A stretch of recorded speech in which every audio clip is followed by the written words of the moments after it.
Радо, честита повиквателна за националния отбор. Как се почувства след като разбра? Благодаря. Доста изненадан.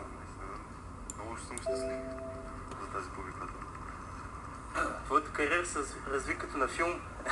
Първо дебютира в Ботев, след това в националния отбор, младежкия национален отбор, след това и в тега ще дебютираш и в първия национален отбор. Наистина доста избързаха нещата, но много съм щастлив. На кой дължиш най-много тази повиквателна?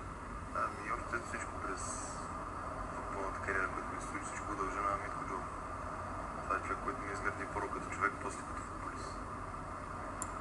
И моите близки имам голяма подкрепа.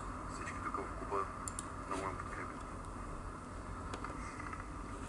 Какви сте целите с Ботев и отделно твоите лични цели? Целите с Ботев са ми, ако може да влезем в шестицата. Това е първата основна цел. А моите цели ще ги запазя в тайна. Един въпрос малко извън футболна тематика. Много твои колеги, след като получават повиквателни в националния отбор и в младежкия национален отбор или заиграят чужбина, започват малко така да гледат на нещата по по-друг начин.